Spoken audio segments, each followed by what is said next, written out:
All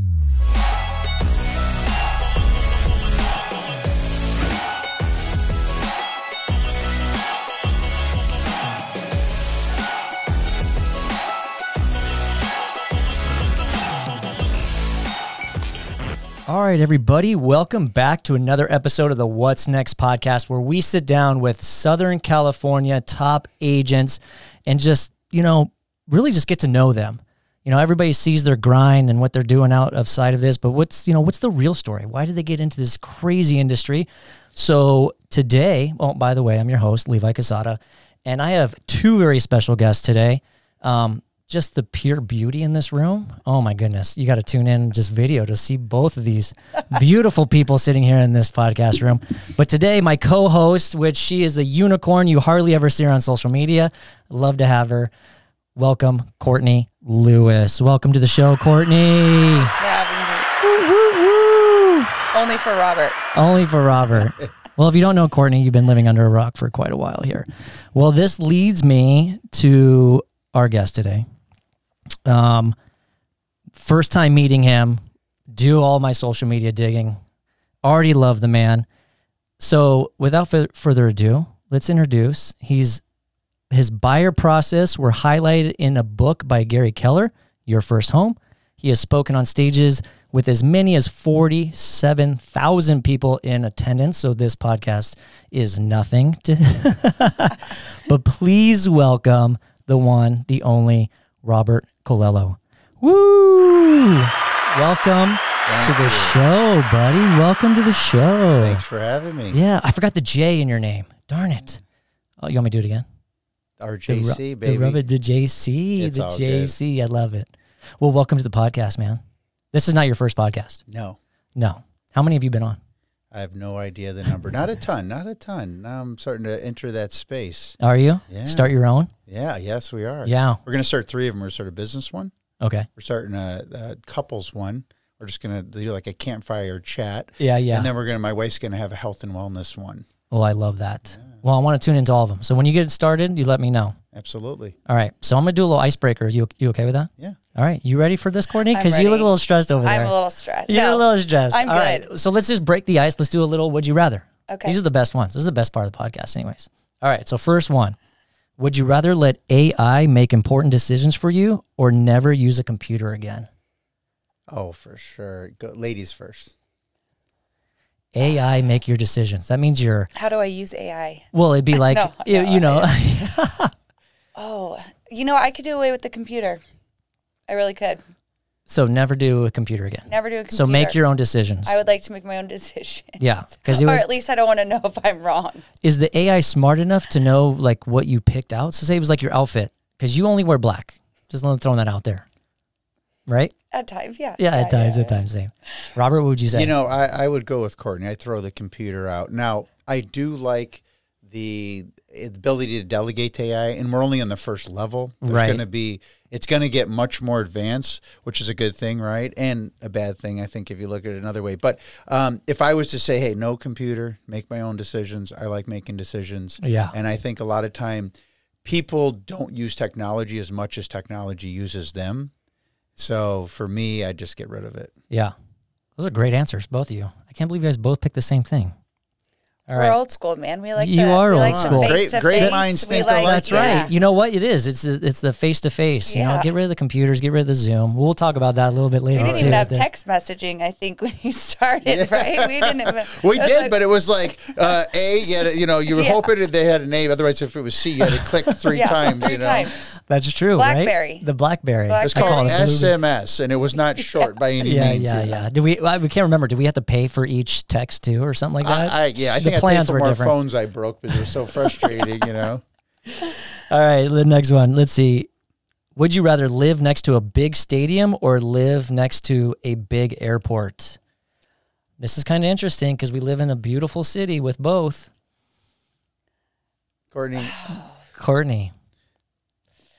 I got to go with the airport. They have cutoff times for the most part, right? I don't know. There's some flight restrictions on when they got to stop flying over it's your house. it's kind of funny. I would say the airport because I wouldn't be late to flights, but it's funny. The closer we live to churches, the later we are. The further we live away from churches, the more on time we are. Yeah. You're growing up with all our kiddos, but I would probably say an airport. I'm thinking more Travel. You want to be closer to the airport. Yeah. More nimble, Well, a little more convenient. Yeah. Well, the big stadium, you hear all the concerts and everything. Like, what is it, Snapdragon right here? Yeah. We can kind of hear them sometimes. Except hear the 'em. motocross. Yeah. It's a little loud. Well, let's just jump right into it then, talking about like neighborhoods, what neighborhood you want to live by and whatnot. Where are you from, Robert? So I was born in Long Island, and I moved between Long Island and Oklahoma about 3 times by the time I was 6. So my mom and dad were divorced and remarried to each other twice by the time I was 6. Wait. Married, divorced, married again to each other. To each other. Not to separate partners. When I heard the definition of insanity by Albert Einstein, when I got into sales, I knew it as a young kid, doing the same thing over and over again, expecting different results, right? Yeah. So, so I was born in Long Island. I spent a little time in Oklahoma, went back to Long Island, and then my dad started a finance company, and my uncle went to Syracuse University. So my dad said, Syracuse is centrally located. I can get anywhere in New York. I can get anywhere in the Northeast, and I have a free place to live in my brother's basement, which is my Uncle Tommy. So I grew up in Syracuse from 6 to 18. Yeah. Wait, it's your brother's basement? No, my dad's brother. Oh, your dad's brother. My Uncle Tommy, yeah. I got you. Yeah. So you were there until you're 16? 18. 18. Yep. You did the whole high school thing there. Did you end up going to college? So you went to I went to 3 high schools there. Okay. So I'm dyslexic. I always say my story is 3 Ds. It's divorce, dyslexia, and drug addiction, which I'm sure we'll get into those. But when I was a young man and we moved from Long Island to Syracuse, I got diagnosed with dyslexia. Okay. So every 2 years they would move me to a different elementary school. So I got to drive the sort buses a lot. And by the time I went to high school, my parents thought it'd be a better fit for me to go to an all-boys boarding school. Now, I'm excited to get to high school because there's 4,000 kids in the high school. Yeah. We went to the largest high school outside New York City. And I'm like, there's going to be a bunch of girls. This is going to be great. And then my mom tells me, no, you're going to go to an all-boys boarding school, but you can wear any kind of suit and tie you want. I go, what do you mean suit and tie? Oh, it's a preparatory school. You got to wear a suit and tie. So I was there 9th grade. I came back home for 10th grade. I went back in 11th, and then they asked me to kindly leave in my 12th grade year. I got kicked out. And how they asked you kindly to leave? you didn't pass your test. Oh, okay. I didn't mean to put you on the spot. Like no, I'm fine. I'm very transparent. Okay, good. So I went to I experienced a wide spectrum of schools. My dad lived in like the Rancho Santa Fe of Syracuse, Manlius, and my mom lived in the more working class, blue collar Liverpool. So I lived in both places. And then I went to a boarding school with Merrill Lynch's kid and AD. I went there, and they said at one time they control 5% of the wealth in the world, the kids I went to school with. And so I've had a lot of different experiences in my life. And right. So I get along with everybody from the mailman to the guy that owns the postal annex. I was going to say, are you still in contact with any of them? Yeah, I am. That's a pretty good network right there. Yeah. Right. Know? Well, I told my wife, I wish I would have been better. And when you share the dyslexia, when you share that in common, you can tap right back. And the experience that we had going to school as kids was horrible. Not there, but before there, because you get picked on. Back then they didn't have classrooms like they do now, when you have a learning difference. You go here and you just get some help. Like I was in class with kids that were from autism to kids like myself. Oh, wow. So it was a tough school experience for me. And then also processing that after we just moved from Long Island, parents just got divorced, and I'm processing this all at one time. It was a lot for a little guy, but it also helped me be very, very diverse in the kind of different environments I could get along in. Like you can pretty much drop me anywhere and I thrive. Like I don't get shaked very easy. Right. Change is easy for me. When I've seen most people, it's hard and they can freeze, but for me, my whole life's been changed. Right. Do you have siblings? Yes. My sister, she's an artist in New York. Yeah, really? Syracuse. Yeah. Just the sister? Just a sister, yeah. Older or younger? Baby sister. Baby sister. She's 40 now, but she's still my baby sister. Yeah, Jackie. So she saw you going through all this. Did you, in adapting, how did she take the divorce and I think it was really tough on her. I know it was. Like, she has no recollection of my parents ever being married. Like, she doesn't have any memories of them being together. Yeah. So she was about 2 when they got divorced the last time. Yeah. Yeah. Man, you've already lived a lot of lives before 18 years old. Oh, yeah. Yeah. Oh, yeah. So now we talked about this, the 3 Ds. Yeah. Drug addiction. Yes. So when did that take place in your life? So it's interesting. That took place. So when I was a 7th grader, I experienced drinking for the first time. My boy Jimmy O'Brien. See, where I'm from, it's all Italians or Irish, right? Yep. So, the Italians call the shots, the Irish drink all the shots, right? Yeah, yeah. So these guys, we'd get into Patrick's father's cabinet and drink. And I thought I was a heavyweight. I'm 13. I've done it like twice. So then I go to my babysitters for New Year's Eve, and my mom drops us off. And great babysitter. They thought it'd be cute to let me drink a little strawberry daiquiri. So I had a little strawberry daiquiri. They put nothing really into it. But I saw where the rum was. So I went to the refrigerator, and I'm 13, and I filled up the cup with like this much Pepsi, that much rum, and I blacked out. And I remember I had my feet up on this Omni, and the Omni was green. When I woke up, it was purple because I'd thrown up all over it, right? And that was my first time I blacked out, and I realized I don't like alcohol that much. So then in my 8th grade year, I found marijuana. Oh, wow. I always say I don't like being bloated. Yeah. I'd much rather do that. So 8th grade, once I started smoking weed, it was on like Donkey Kong. Yeah, right? It was on, and I kind of started gravitating towards the wrong friends. And that's why I always tell parents, yes, teachers have a big deal to do with your kiddos, right? Like my teachers, I love them to death, all my resource teachers, but I never got high with my resource teachers. Right. It's the kids. Like, it was like my experience at school was like Charlie Brown. Like the teachers were background noise. Yeah. I was, cutting deals and hanging out with kids. Yeah, so it started at 13 years old. And yeah, that was I got a DWI when I was 17, got kicked out of that boarding school. I got actually between my junior year of high school, my senior year of high school, I got a DWI going 120 miles an hour. I got stabbed in the head.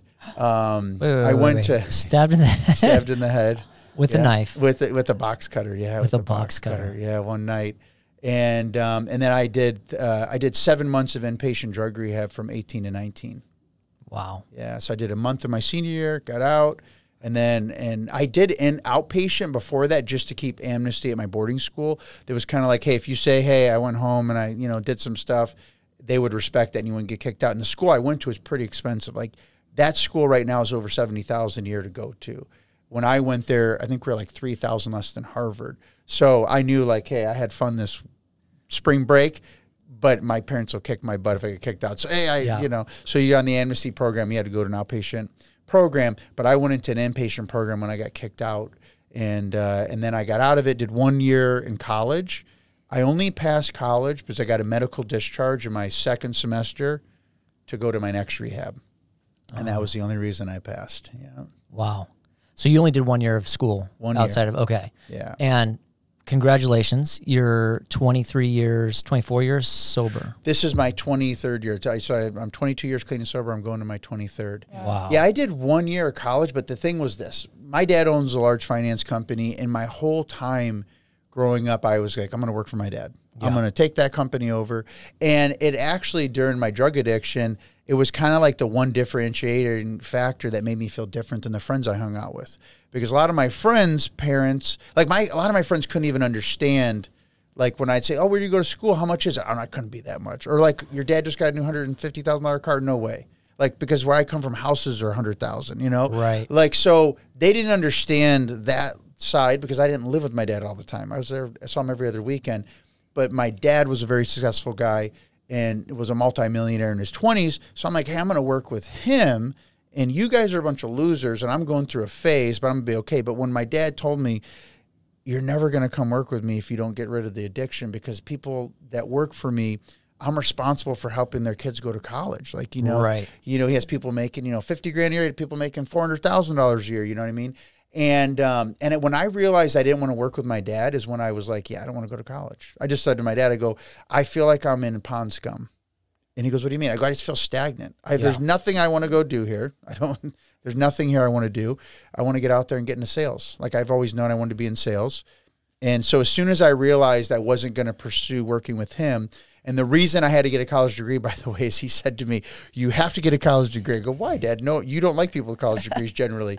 And you say they know it all. He goes, because when I fire you, I don't want to feel bad about it. Yeah. I go, you already fired me, haven't hired me? He goes, no, I don't want to fire you, but I'm going to be hard on you. So when I realized I wasn't going to work with him, I said, well, I don't have to go through the drudgery of school, you know? Right. And don't get me wrong, school's for some people. It just Well, I just think society also at the, our age, put us in this box. Oh, yeah. Of going, this is what you do in life. And we were kind of like that first or maybe second generation of you're going to be going to college and representing our name sort of thing. Oh, yeah. So I think that's kind of what your parents wanted us to do. Once again, my dad really opened my whole lid to everything because my mom and dad had me at 20 and 19. My dad was a sophomore in college. My mom was a freshman. So when they had me, they had to drop out. My dad went and they lived over a garage in Long Island, rented a space. And my dad worked at the carbonated box factory at night, the mortuary in the daytime and bombing people, and 7-Eleven on the weekend as a manager. And then he got into this place called Credit Thrift as a finance manager and started making good money. And then he got into the auto industry. In his last 7 months in the auto industry, he made like $170,000, and he was 25 years old. And he didn't like the auto industry because of the dishonesty behind it. He didn't like the people he worked for, but he loves numbers. So he's like, I can do this customer-based, honest, not sell things to people they don't need. And I think I could have a niche in this market and kill it. And so he started this business. And at the height of his business, he's done $1 billion in business in a year. And I saw him pushing, Mercedes. Like, I remember one of my friends picked me up from school, and he's like, dude, your dad has like $300,000 in cars in his driveway. Why am I picking you up? I'm like, well, because my dad told me I got to save half my car. He's not going to help me buy one. You know what I mean? Yeah. So at the same time, I saw a lot of money. I also saw that you have to work for money, right? Right. And so for me, my mind was bent. I'm like, you don't need to go. Like, my neighborhood was all doctors, lawyers, surgeons, where my dad lived, and my dad was the only one that wasn't, and he made more money than everybody in the neighborhood. Then I went to this boarding school, and I saw my dad pull up in an SL600 drop top to pick me up to go to the Rolling Stones concert when I was 16. I remember he called me, when I was 18, and he goes, hey, I'm coming to surprise you for your 18th birthday. What do you want to do? I go, I want to go to Rich Stadium. He goes, what's at Rich Stadium? I go, they're serving up the Stones. He goes, who, the Rolling Stones? He goes, yeah, I'll call you in a minute. And he calls me back like an hour. He goes, I got his seats. And like, we went to go see the Stones floor level, you know what I mean? Like, so I'm seeing things and realizing like, you don't need to have 6 years or 8 years in a jail cell if that's going to be a jail cell for you to be successful, And my dad explained to me something at a young age. He goes, this is the deal. If you don't go to college, it's going to be harder. But because it's going to be harder, you only have one of two choices, son. Either you're going to flip burgers or you're going to own the burger joint. There is no middle ground for you. You're not making $70,000 or $100,000 salary. You're either going to make millions of dollars or you're going to make tens of thousands. But that's your choices. He goes, because if you look at the wealth in this country, people without a college degree equal, say the top 10 percenters, right? Top 5%. People without a high school degree, they're like in the top one, like successful, like top one, because to the degree that they had to they're like, I have no option, right? So they're bigger risk takers. And if you think about what makes this country amazing, it's all the immigrants that have come here before they opened the dang gates. Reason I say that is it only attracted the people that were like risk takers. They would bet on themselves. Like if you know the personality styles, it attracted drivers and expressives. And drivers that were willing to live in, like my wife's parents came here from Colombia, and like the first coat they got was out of a trash can in New York Times station. And her dad went on to own one of the largest AC repair companies that serviced the Pentagon. Yeah. But he didn't have a choice. It's either I'm going to work for somebody or I'm going to own my own business. So I've always seen that, and it made me so excited that you can do whatever you want to do. No matter what you have for a degree or certification, what family you came from, you can do whatever you want to do. So for me, yeah, it's been very exciting life of opportunity, and and we all get in ruts. We all get down at times, right? Of course. But it's a reference point to go back. It's like my true north. Anything's possible. That's how I landed out here in 2007. Well, let's talk about that. Let's talk about, I mean, you did. You went from not flipping burgers or from flipping burgers to owning your own burger joint. You know what I'm saying? Yeah, so you own your own business right now. Yes. Let's talk about how you got into real estate. Absolutely. So when I got out of drug rehab, in 1999, I went from New York to Miami. I lived in Miami Beach. I met my beautiful wife. I was working in timeshare, and I realized I didn't like timeshare. I realized that it was. That's tough. It was. That is tough. So, right?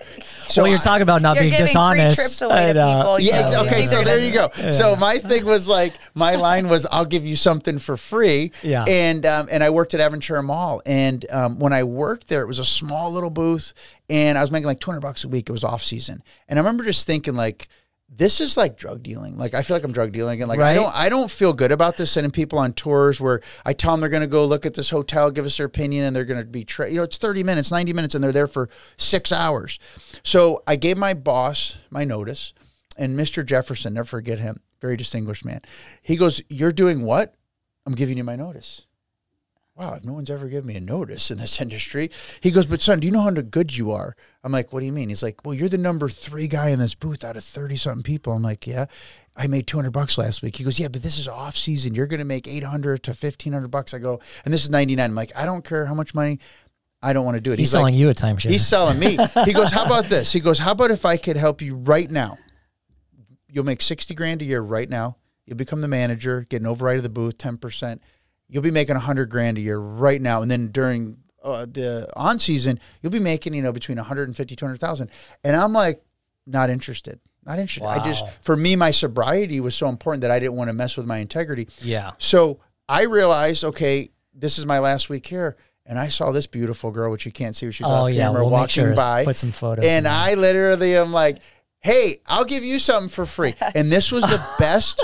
This was the best close of my whole life. Wait, is that your pickup line? I love it. So oh she tells me, she has her little Nokia flip phone, and she's like, "I'll catch you on the way back." And I'm like, "Okay." So I'm talking to some people, and then I see her, right, walking back, and I'm like, hold on a second. You're going to come over here? "No, I'm too busy." And she keeps walking. Now, if anybody's been to Aventura Mall, where BB's used to be, right, in the men's shop, right where the Mayor's Jewelers is, there's this big atrium it opens up to. So I'm at the lip of that, or the beginning of that. So if you come this way, you just go into like a regular alley, all the stores. But if you go that way, it just opens up into the abyss. And I saw this beautiful girl just slipping away from me into the abyss.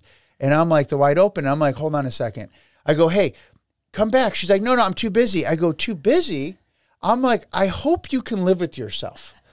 I go, "I will probably never talk to another woman again, and I will never be able to look at myself in the mirror. And because of this day, I will probably never get married. So if you can live with yourself knowing that just happened, then keep walking." I turned around, and I talked to him. I'm like talking to clients, and my buddy comes over to me and goes, "Robert, that girl is standing at the booth." He goes, "Which one? The one you were just yelling at?" And I turned around, and I'm like, "Oh, hi."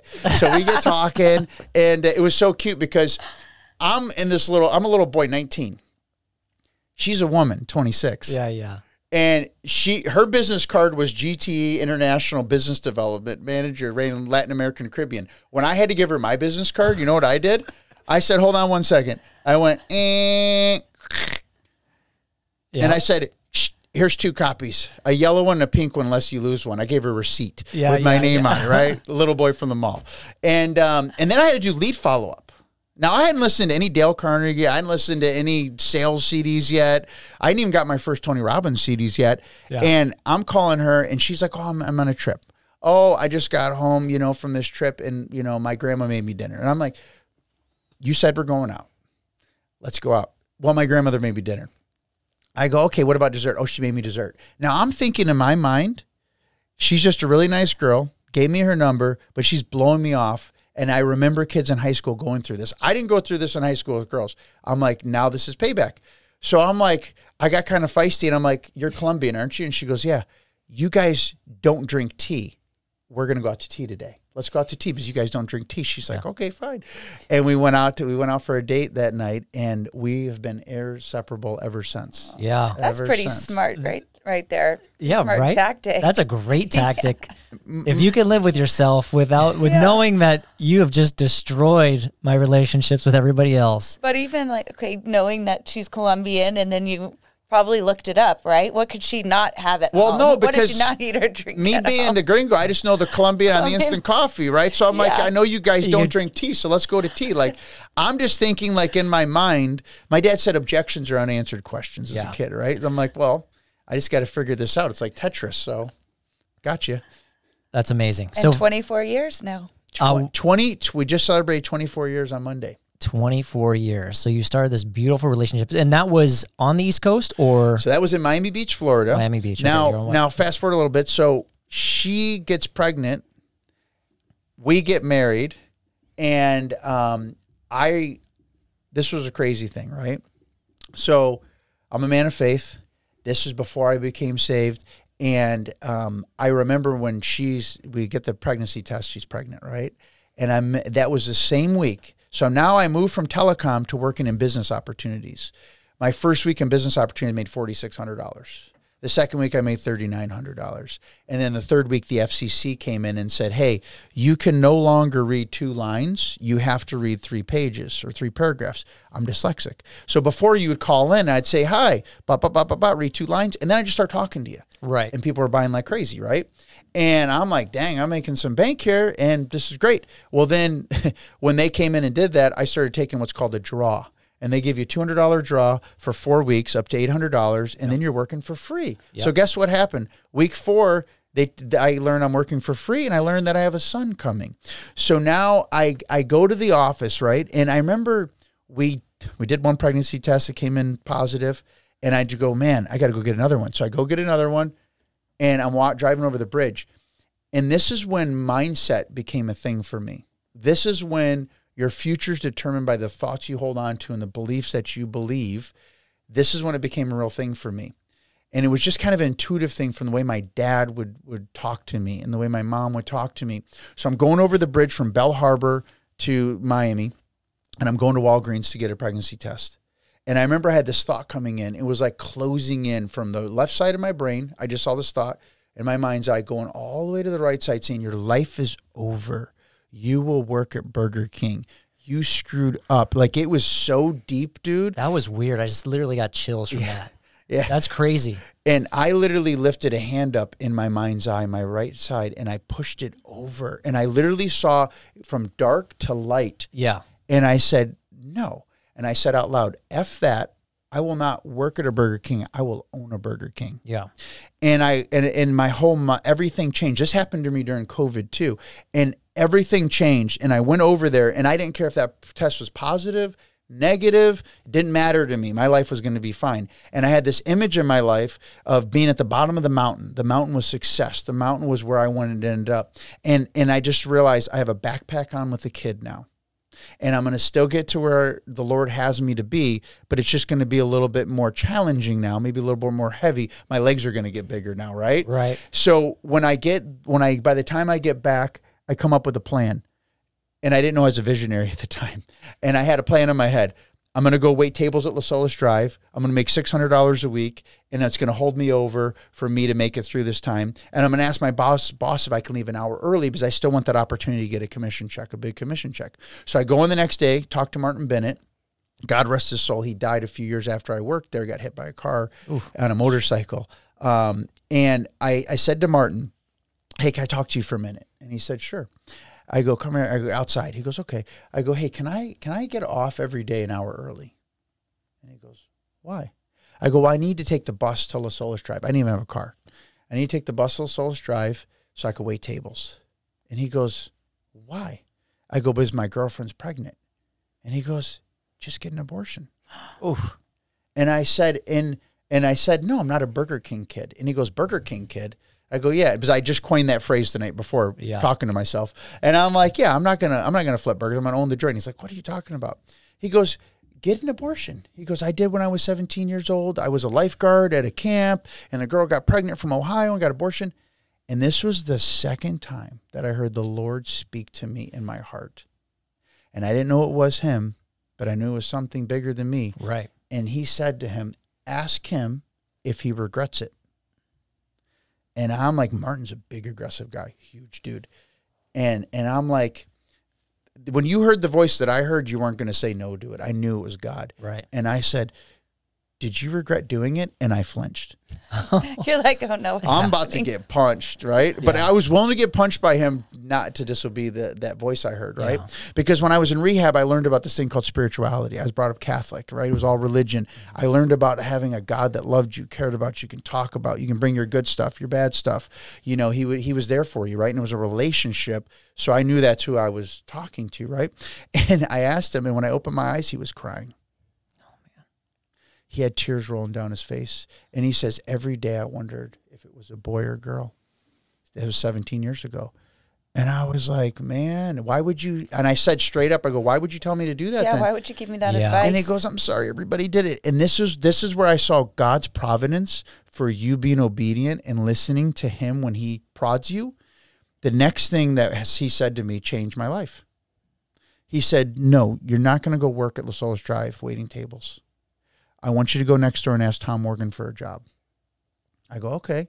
Now, at the time, we had an IPO division. We had a division that raised money for movies. We had the division I'm in. Like, guys in my division are making $2,000 to $10,000 a week. In the movie division, they're making $30,000 a week at times. The IPO division, they're popping off. Tom Morgan's division, these guys are making $400 a week. And I'm like, what? I'm like, what? He goes, hey, beggars can't be choosers. You want $500, right? 600? They'll give you 400 and they'll give you $500 commission. Yeah. And I swallowed my pride and I said, okay, I need stability for my family. I took that job. But this was God's providence. This was right before the telecom boom happened. And 2 months after I took that job, the boss closed down all those businesses. And we had 14,000 square foot of office space.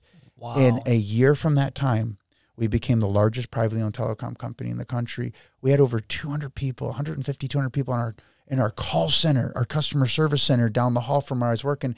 And I became the youngest manager in that business. And 3 months after that started, they had a meltdown and I retained 70% of their biggest clients. And I became an upper management within a year and a half. And I was underneath the COO. So from a year's time, from the time that I said no to abortion, a year later, I went from riding a bus to work to driving a Mercedes-Benz and bought my first piece of real estate. 2 years later, I bought my second piece of real estate. I was 23, 24 years old, and I bought it from a Merrill Lynch fund advisor on Hallandale Beach on 3 islands. We looked at the Diplomat Hotel, and the guy, when I closed, he was an English guy, and he goes, my mortgage broker was a really funny dude, and he kept saying like things at the closing table to get a rile out of people. And one of them he said is, tell him how old you are. Oh, I'm 23. He goes, my gosh, or 24. He goes, my gosh, what do you do for a living? Are you a drug dealer? And I go, no, I just work hard. You know what I mean? And there's people driving Ferraris in our complex and, and people from all different walks of life. But I would never forget that the only reason I had that opportunity is because I said no in the face of a man when I heard the voice of God. Right. Yep. That's amazing. Yeah. Now, what was your first relationship? So your first relationship with real estate was purchasing your own. So at 21, 22 years old, right? Around that time, honey, yeah. I purchased our first piece of real estate. So I only rented one place in my life. Yeah. I rented places after that. But I rented one place after we got together, a little 700 square foot apartment in New Park Terrace in Hollywood Beach, Florida, right off Hollywood Beach Boulevard. And then I realized her dad had given us a gift, and I had some money, and I had saved some money, and I'm like, I don't want to be a renter. I want to own real estate. And I'm like, so I called, we were looking, actually, you know what ended up happening? We went by a rental place, and a guy said, why are you renting? You make good money. You should be an owner. I go, oh, yeah, I'd rather be an owner. And he introduced me to Bill Feuerman, who became my mortgage broker and longtime friend. So we bought a piece of real estate when I was 21, 22, and then we bought our second one when I was 23, 24. Did you get the bug right there? Oh, to jump in and to do your own real estate, or to like become an So what agent? happened was I became friends with this guy, Bill Feuerman, and actually this is why bad advice costs people a lot of money. When I was 23 years old, 22, I wanted to start investing in real estate. So I was making probably like take home $7,000 a month take home at 23. This was like back in 2002, early right? 2000s. Yeah, yeah. That's huge. And they paid all my health insurance, all this stuff, and get some cash bonuses. So I'm like, hey, I'm saving money. Let's buy investment properties. And I remember the guy sent me a stupid list of properties, didn't help me out at all, and I got a little frustrated because he wasn't a professional. And I believe everything happens for a reason, but I think if I would have bought those properties, I would have been an investor back then because I was ready. But it was just frustrating because I'm working a full job and I'm trying to look at these properties. But I know everything happens for a reason. But I got the bug, man. And then I bought the second piece of property. So then what happened was when I bought the second piece of property, we're living there, and I never liked that telecom job. Okay. I kept getting favor, but it wasn't my passion. Man. Right. It wasn't like, I'm like not excited about this. I know thing. it's tough. It's tough to get into that. Like I've talked about it with other agents too. It's like you're about to be your own business, right? Yeah. And a business where you're unemployed every time your sale ends. Correct. So that's a little scary. You got a family and you're making good money. Well, I didn't start there though. What happened was I ended up starting in a consulting company in Chicago. I sold Ferraris in Miami Beach for the largest dealership in Austin Martin's. I did something else in between there. And then my dad called me one day because now I'm like living on my equity, right? And role reverse. Yeah. And I'm like, dang, what happened? I never thought that would happen. And my dad's like, hey, you either need to sell yachts or you have to sell real estate. That's how that happened. Oh, that's how that He happened. goes, Okay. because you have, like $7,000, $8,000 or 6,000, 7,000 in bills every month. He goes, you need a big ticket item, son. And I was 25 years old.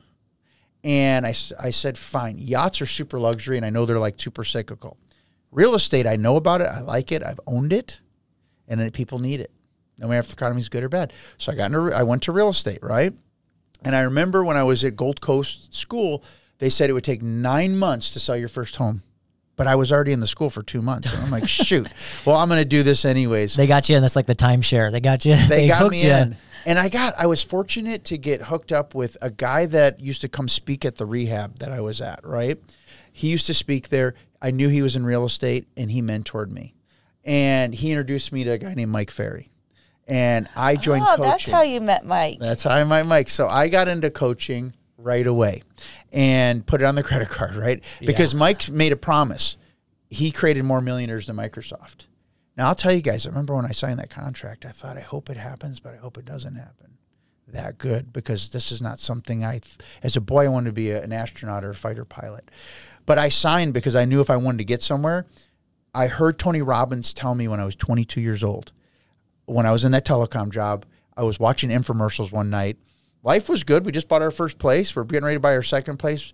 And I'm like, things are good, but this guy's awesome. And I love what he's saying. And I loved it was Get the Edge program. And I bought the Get the Edge program. And I did the Hour of Power every day. And I listened to all the audios. And I'm listening to him driving to work. And, I'm just like jamming out on this stuff. Matter of fact, one of his salespeople called me to close me on coaching. She couldn't figure out how to close me. She's like, hold on, you're 23. You've owned 2 pieces of real estate. You drive a Mercedes. She can't relate. She's like, yeah. She couldn't. And I'm like, no, I wanted to be closed on coaching. I'm like, yeah, everything seems to be good, right? I'm not a millionaire or anything, but I was doing okay. And I remember just thinking, this guy, man, is on fire. I love Tony. Tony said something, I never forget, in one of the first CDs, if you want to go somewhere faster, role model. Find someone that's doing something and stand on their shoulders so you can see further faster. It's called standing on the shoulder of a giant. I never forgot that. So fast forward, getting into real estate, I'm looking for a giant to stand on the shoulders, and Mike Ferry was the guy. And then I needed an agent, and that's the guy. And when I got into Mike Ferry coaching, I literally would only hang out with people that were millionaires, only guys that were doing, if they didn't make $500,000 a year or $1 million a year, I didn't want to talk to them. Not that I was doing that, but I wanted to do that. And I knew that the habits that got them there were the habits that could be learned. And if I hung out with them, they would rub off on me. That's what Tony said.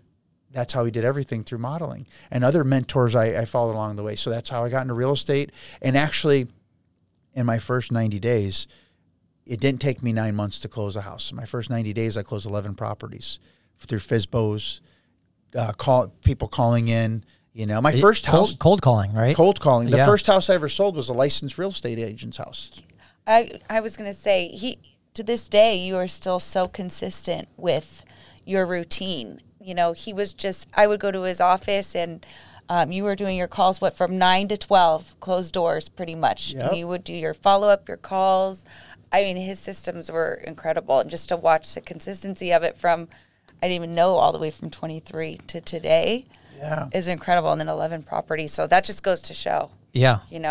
Got to keep educating yourself. And right. Stand on the shoulder of a giant. You are who you hang out with. Yeah. You are who you hang out with. That if you want to earn, true. you got to learn. Thank you, Mom, for that one.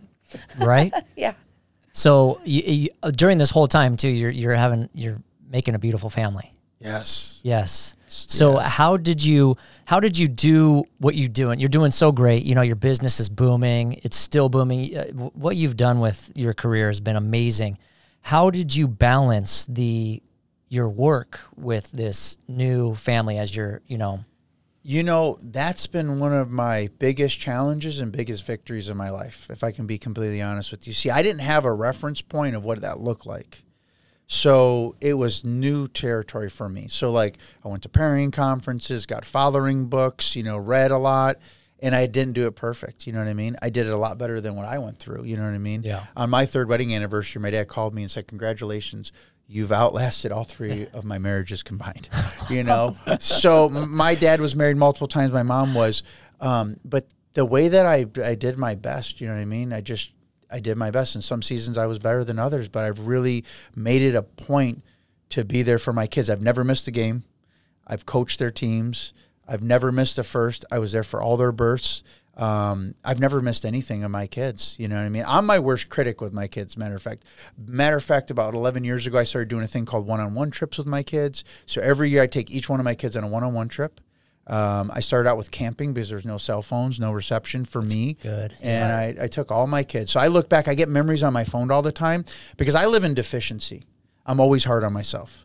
Like I remember when I came close to 100 grand in GCI in my first month doing that in like 2013, 14, and my coach said, "Congratulations, you almost broke 100 grand this month." And I'm like, "Yeah, but I didn't do this, and that." Like that's how I live. Like I can do some pretty crazy things, and I'm always looking at the things I didn't do that weren't great, right? So for me, I love Google Photos because it always reminds me of the things I have done with my kids because I forget all the time. All I look at is where I feel like I fail as a father, but then it makes me realize, like, no, you're there for your kids a lot. Like these are a lot of pictures. Nobody does it right. Nobody does it perfect. I mean, there's books out there, as many books as you can read about parenthood going into it. Might as well throw it away. Yeah. You know, it's life is life, and there's challenges that come up that you just can't, Really you're there for, and you've done a great job. I mean, I stalked you a little bit on social media, and I can just see like just the trend and the love that you have in what you post about your family. It's incredible. Yeah, they're my biggest accomplishment for sure. You know, I heard a long time ago, you're not going to remember the money you made, you're not going to remember the transactions that you did, but you're going to remember the memories with your kids and your wife. You're going to remember your family. You know, like we just had our anniversary, right? And I made a rule probably about 10 years ago, maybe 15 years ago, that I take off for everybody's birthday and I take off for every anniversary. So Monday I didn't work. I took my wife to Ritz-Carlton for brunch up in Laguna Beach. And then we spent the day together. Then we came down and we went to the Charter House for dinner. And I spent the day with her because I realized for so long, when I first started my career in San Diego, it was April of 07. Like I literally moved here when the market collapsed. I came to a Mike Ferry event in January of 07, and the market was booming.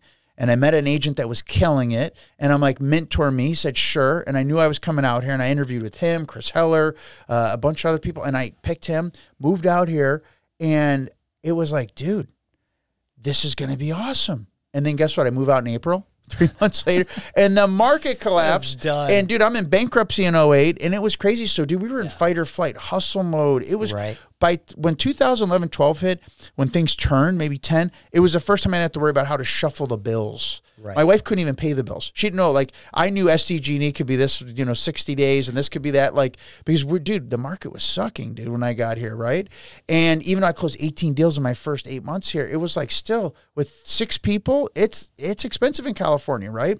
So when things turned, I could breathe, and I went from 73,000 in GCI in 2012 to 304,000 in 13 or 11 to 12, and then things just kept going up. I'm like, hold on a second. Now the money's coming in. We're not worried about bills. We're being consistent, like Courtney said. I never not been consistent. But now we got to make sure we're making time for those things that we can make time for. So that's where I decided, like, I'm sick of coming home at 6 o'clock, 7 o'clock for someone's birthday and giving them fumes when you're supposed to honor this person's life. So I take off birthdays and I take off anniversaries. And I've been doing that, like I said, for probably 12, 15 years now.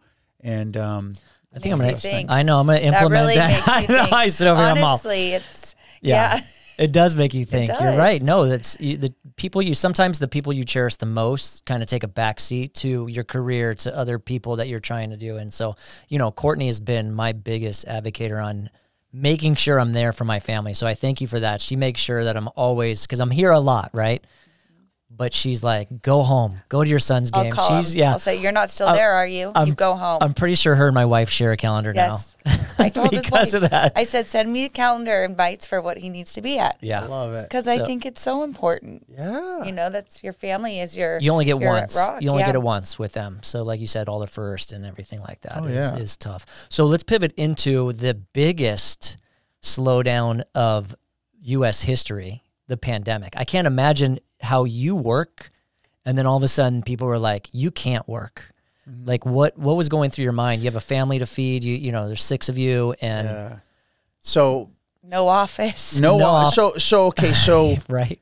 I guess being the visionary, so I already started pivoting to my home well before that, because once again I realized when I first got here, I'm in the office by 7 o'clock. I leave the office at 8 or 9. I'm like hustle mode. You want to talk about grind, dude? I had grit all over me. Like that was just what had to be, because I need to feed my family, right? So then when things started getting better, when you're in fight or flight and things get good, you don't just get out of fight or flight. Yeah, you don't know how. You have to have a sobering moment like, oh, hold on a second. I'm living in the old season, but we're in a new season. Like I had God gave me a vision one time, like you're living in a vineyard that has no fruit on it. Like you're still renting a house from somebody and 2 months back on your rent. And now, Robert, you own multiple properties and you've done 7 figures in GCI multiple years, and you've been a good steward of your finances. Like you're not in that season anymore, but mentally I was still in the season. I had to I always have to like push myself into the next season, because I'm always living back here. Yeah. So one of the things I made a decision back in probably 17 was I'm taking my kids to school every day. And I'm coming home as much as I can for dinner.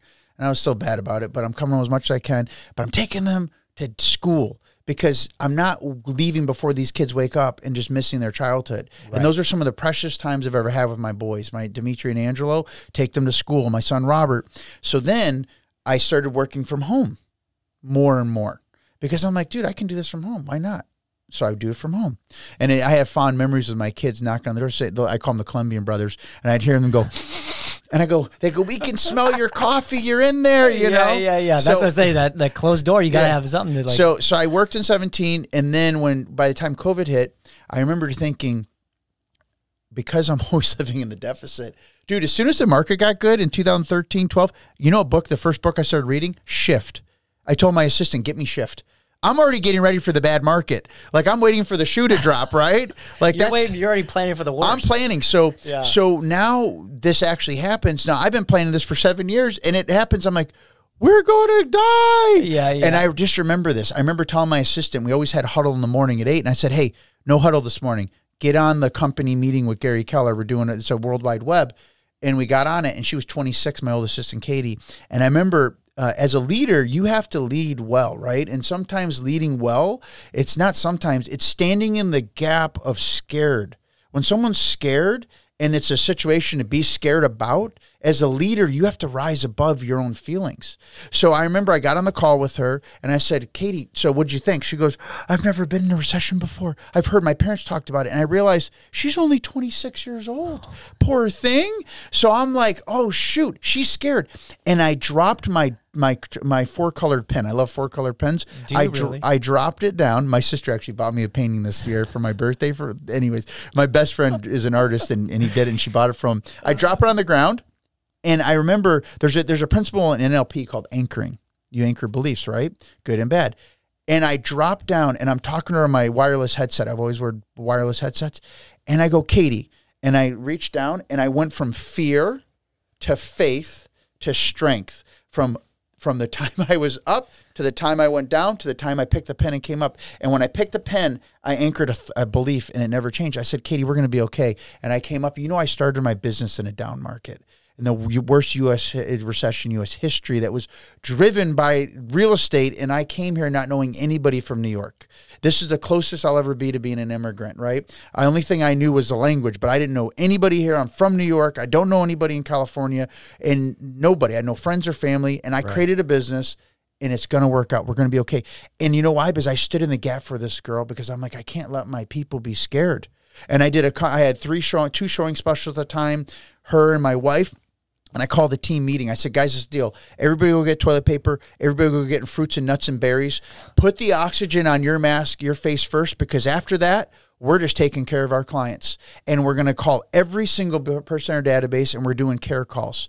I don't want you to ask about real estate. I don't want you to ask anything, but how can we help? Yeah. I even sent out mass messages. Do you guys need canned goods? Do you need toilet paper? Like, that's how we showed up.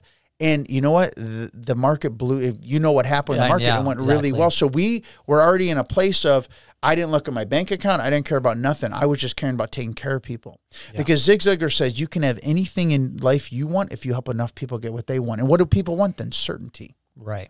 And Jim Rohn says people don't care about how much you know until they know how much you care. So how do you show people how you care? Through actions. So that's what we did. And that's all we did. And it just blew up. That's incredible. Yeah, it blew up. I broke 7 figures that year. Yeah. So.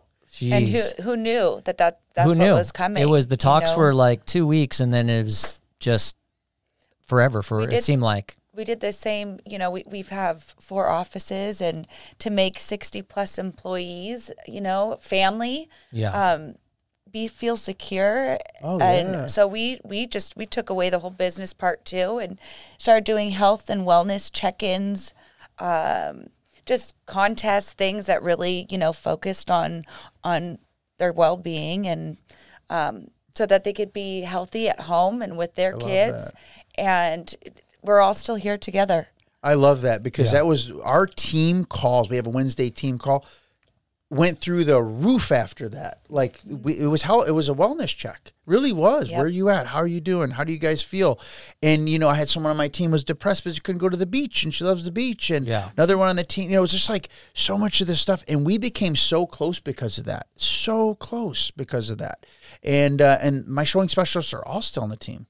And me and my wife are still married. Yeah. Like, we all are close. You know what I mean? We all made it through the pandemic. Yeah, you're right. I was a pandemic hire here. So, like, my first interaction with Courtney was like Zoom, because we couldn't see each other. And then we just kind of hit it off. And I think maybe we did some social distancing when I came into the office. But they were such a great company at the time. Everything else shut down, that we just had the producers, the rock stars in our company, all the escrow officers and stuff, they were here, but we were making sure they were safe. So the salespeople were like, everybody else could not come to the office. So, because if they went down, the whole business went down, right? That's kind of like our thing. Sales out of office. But then we made sure that they feel comfortable. If they didn't want to come in and they didn't feel comfortable coming in, remote, like, we did everything we could for the well-being of everybody, which was fantastic. Yeah. And it was really, what you just said is so true. And it's such smart thinking that times were good, when it was really busy, but you had to think, okay, what could be next?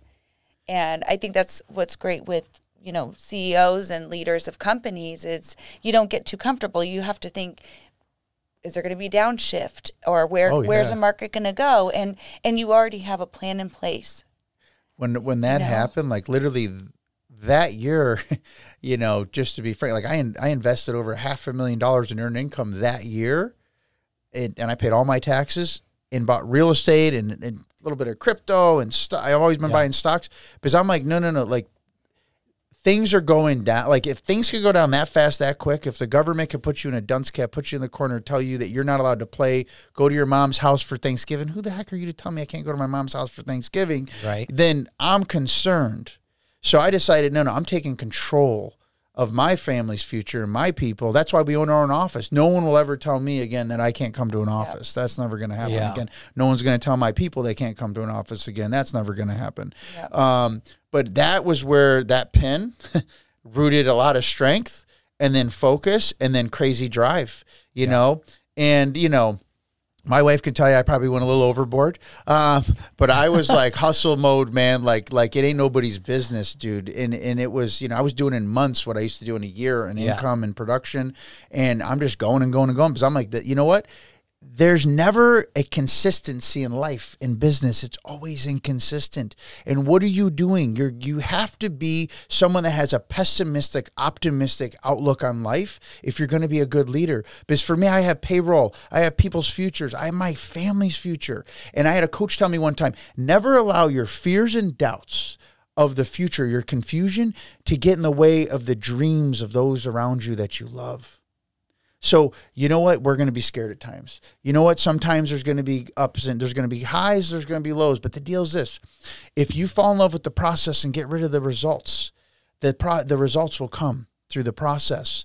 And part of that is just being tough in the times and also not being so optimistic where when I first moved to San Diego in 2007, I saw people driving 7 Series BMWs, wearing Jacob the Jeweler $50,000 watch. They're living in a 3,000 square foot home in Single. And 90 days after I got here, homeboy's home's getting foreclosed on.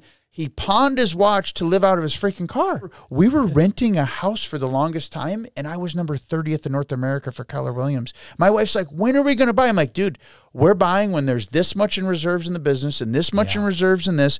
And then once again, the Lord told me it was time, and it was time, and I got on it, and I bought. Yeah. And then bam, bought again and bought again. But the deal is this, though. As a leader, I'm always looking at how do we set ourselves up strategically to defend what's going to come, because it is going to come to everybody. The last 18 months has been hard for everybody. You know, my income, I was 179 in the world for the company I'm with last year out of 90,000 agents. Great.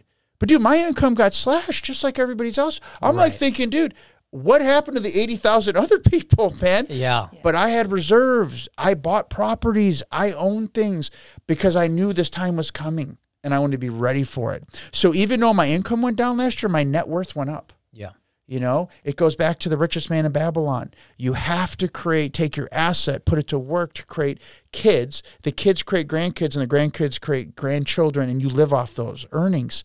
You know, if you want to earn, you have to learn. And I learned that there's going to be good times and there's going to be bad times. And to prepare for the bad times and the good times, not to be a startlist, but so when that happened, dude, I was all game time. I was like, it's time. It's on like Donkey Kong.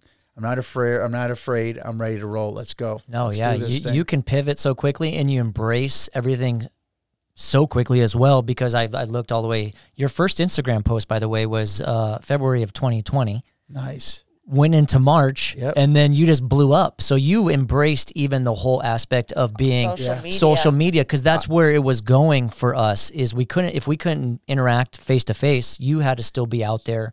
2 weeks before they sent us home, I sent my whole team home. 2 weeks. No one even talked about it. I saw it coming. My wife and me are on I call her do to do. She's the investigator. Homegirl had the intel, and she's like, this is about to go down. Yeah. And I'm like, okay, I'm listening. Let's get everybody home. Everybody goes home. And they're like, what? I'm like, everybody go home. My assistant said, bring your 39-inch screen back home. Bring the computer home. Bring this home. Bring everything home. Get it set up, because we're going to rock and roll. And you're right. I did pivot. That's when I hired a digital marketing person. Yeah. You know what I mean? That I started paying, a lot of money to, because I'm like, you know what? We have to increase our presence. We have to increase our presence strategically. And so to this day, now I have a Monday meeting every week for an hour with her, and we're strategic. And we're, if I look at how we started out, it was text message. Here's a video. What do you think? Now it's all Trello board, just dedicated to my marketing plan. Right. Pending editing, review, Monday through Friday, 4 months out. Like we're dialed in. But where does the journey of 1,000 miles start? One step at a time. Right. And I knew that I needed to get on that journey. As Courtney said, I had to, because that's where we're going. I think you were one of the first to ever send me a video. What is it? Bomb? Oh, yeah. Oh, really? Yes. I was like, wow, he's really stepping up his game. No, nothing about this gentleman right here is, he takes everything and he goes full force. Well, again, it's just, being in the industry for so long and seeing it in so many different stages, And when I say, oh, geez, it's the cold calling, the door knocking, the face-to-face. And so then when he's embracing it, we all got to. And so that's why he's an amazing coach as well. Yeah. Not only just a real estate agent and a leader, which I didn't want to steal your thunder. No, you're not stealing my thunder. No, it's a great segue into what that's what makes him such an excellent coach. Yeah, kind of what we were talking about, because I like I said, I saw your social media. I love the videos. I love going through them. Your firsthand of just holding it and just going through a project or something like that. Your kids, you put out a lot of content for your clients, for the buyers and sellers. Not only that, though, you're putting out content for other real estate agents. Where are you heading? We kind of talked about it a little bit. Tell us where you're heading with, that into your coaching and whatnot. Absolutely. So I've been working voraciously since October. I'm dyslexic, so I get paid to sell, not spell. So it's okay. Don't mind. Sometimes I missay things. You know what I mean? So in October, my coach sat me down, and my desire is to start a coaching and training company for like 10 years. Like, matter of fact, when I got into real estate, the reason I said to myself, I hope it doesn't work as good as he says, but I don't do anything half-ass. Yeah. So I'm going to make this thing work because I want to be a speaker. I want to be a trainer. Little did I know that God was laying a foundation of something that I was going to be nationally recognized as top in class in this industry called real estate, and get all this great experience and meet all these great people, that this would be the home that I would launch this business from. And now is the time. And a coach said to me, Robert, you know, you're going to see if you're serious about doing something if it shows up in your schedule. And I realized there's been a lot of talk about doing it, and I've had many opportunities to speak, but I wasn't being strategic, I wasn't being thoughtful, and I wasn't scheduling this. Brandon Burchard says, if you want to achieve a goal, project it. Make it a project. If I know if you've made it a project, if I look at your schedule. Well, now fast forward since October, now you look at my schedule, hour a day on this, hour a day on, I'm just working on it. So then when this NRA thing came out, I'm like, dude, it's on like Donkey Kong again. Right. I feel like I'm back in COVID. Like it's going down in a big way now, in a good way. Because when I heard them say in the company meeting, March 25th, that 600,000 agents are going out of business this year, my heart pained. And I'm like, dude, you know why they're going out of business? I think there should be a ton of agents go out of business, by the way. I'm going to be counterculture here.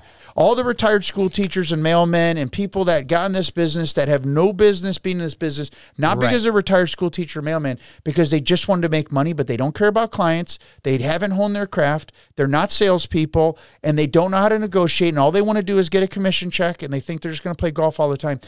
That's not this business. No. Like, I run a referral-based business where I forget about the houses all the time, but I don't forget about two things: the relationships and the numbers. I'm a numbers guy, right? But I know every relationship, every person I ever sold, because I care about them. I know their kids. I know everything about them. So I know there's going to be a group of people that are going to go out of business that shouldn't go out of business when this NAR thing happens in August. And you know who I think about? A single mom like my mom.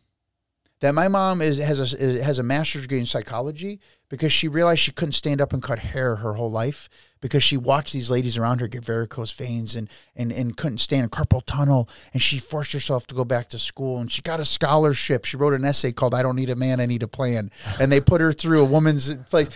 I go on with tons of stories in my family. They put her through Syracuse, and I thought about my mom. What happens if someone's like my mom with a little Bobby and Jackie?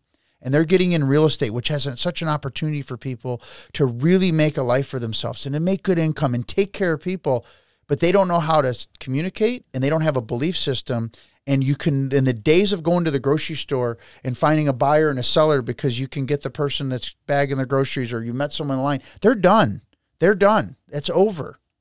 And those people are going to be hurting. So when I was on the statewide call, just like I was with Keller Williams during COVID, I went on the call of the union, and I heard Leo Perez say, hey, all these things are going on. At first, I had a little bit of fear. I'll be honest with you. And then guess what happened? I got excited. Yeah. I go, this is the time. It's go time. I've been preparing. And you know what I did? As soon as I got that call, I was a Monday. I called my marketing girl. I go, when we talk today, we're not talking about real estate at all. No properties. All about launching the speaking business. It's done. Because I took my 16 SOPs for my real estate business, and my old director of operations, who has a PhD in educational leadership, we'd been working since October, turning those into modules for teaching. A buying module, listing module, money flow. I have how to handle your money. Real estate agents are the number 2 people in the country that don't pay their damn taxes. Guys, you know tax season and Christmas is coming at the end of the year. Why the heck? So anyways, I put these things thoughtfully together, and I said, listen, we're launching the first one. It's going to be on buyers. Yeah. And that was 5 days later. I had my first training for buyers. I had 93 RSVPs from top agents around the country. 75 show up. And I had people that do $1 billion in production in their career in Malibu. I've had people that do 300 deals in Northern California to new agents. And what I walked them through in that first training was the NRA training. Because the NAR is saying really simple. You have to list buyers. Simple. You have to negotiate a commission with the buyer because you can't make more than what that commission is with the seller. Simple. I've been doing this for 19 years.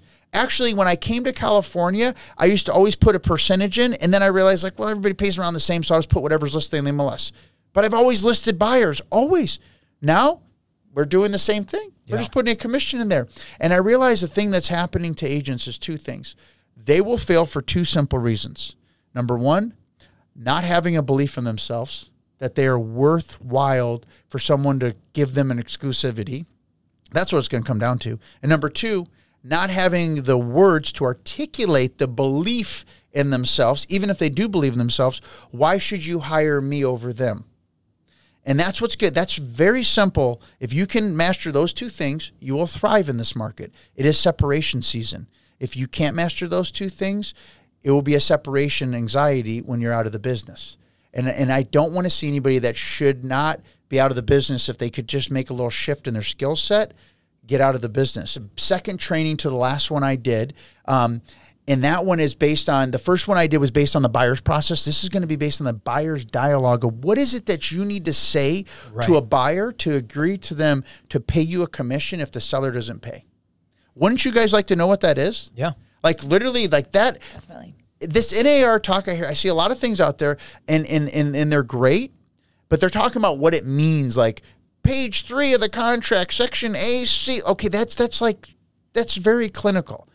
But what's the applicability in the sales? For us as salespeople, we're salespeople. How do we overcome this in the sales? I can know the contract back and forth, but if I don't understand how to communicate and relate with people, I'll be out of business. So that's what I am dealing with and addressing. So on the 21st at 11:30 a.m. Pacific Standard Time to 1, we're going to do a Zoom training where I'm just going to go over the dialogue. I just did one last Tuesday for top agents from around the country. And a huge coach had me on. It's like the 5th time he's had me on doing a training. And I'm going to be partnering with Courtney. We're going to be doing trainings and other people in the industry just to really launch this business. So yeah, we're launching a coaching and a speaking business. And I'm going to offer group coaching, one-on-one coaching, masterminds, retreats. And we're not just going to focus on real estate. We're going to focus on the 5 equities of life. And what I don't want to see happen is people end up making a lot of money in this business, end up broke emotionally, relationally, and destitute by the time they retire and burnt out. Because we've all felt these things, right? In this industry, I want to help them with their faith, their fitness, their family, their future, and their finance. 5 Fs. 5 Fs. 5 Fs. I love that. Well, we've been here for over an hour, and meeting you for the first time, this was your calling.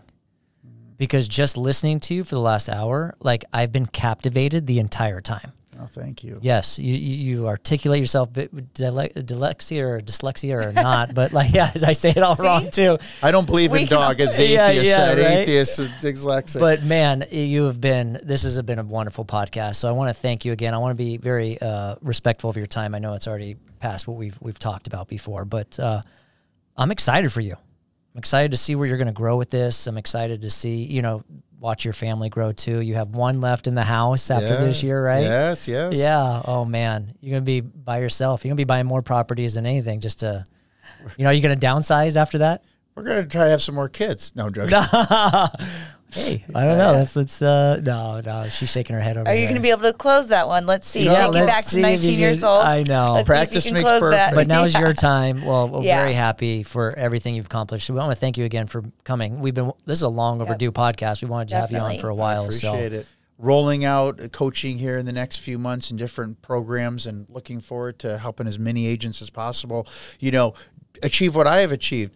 A referral-based business that's done over 7 figures in GCI, spending no money on marketing. And I believe that there's referral-based business coaches out there that are great, and there's cold call cowboy coaches that are great, but there hasn't been a real way to go from how do I grind so then I could buy back my time, and I will show you how to do that. That's amazing. Well, thanks again. I want you to look in this camera, Robert, and tell everybody where they can find you. You can find me at Robert Colello on Facebook. My handle is Robert Colello on Instagram. You can find me Robert Colello on LinkedIn. You can find me at robertsold.com on my real estate website. And you can call me at 858-829-4069 or shoot me a text. And if I could do anything to help you out at all, please let me know, because there was people like myself now that were there for me when I was just starting out that lended me a hand and helped lifted me up when I was drowning or was lost or didn't know where to go next. But I was determined, and I didn't care about the conditions I was in. And I love helping people like that. So if you're one of those people, please reach out to me. I'd love to help you. Awesome. Well, thanks again. Courtney, That thanks was again. I awesome. know it's hard for you to be on camera, but thank you. You said Oh, no, so she well. did awesome. She did great. Yeah. That's exactly, hey, first of many, right, guys? We'll come back in here. We want to definitely talk about some more coaching next time you're in here. Thank you. And see where you're at within, the next few months. Yep. Yeah, Definitely. So everybody Yeah, looking thank for you so this much. podcast, please go to YouTube and subscribe to the What's Next podcast. We also stream on all the major audio platforms, Instagram, stuff like that. So yeah, can't wait till next time. And please Thanks again. subscribe to my YouTube and hit me up on Facebook so you get free content. Perfect. Thanks again. All right, we'll catch you guys next time.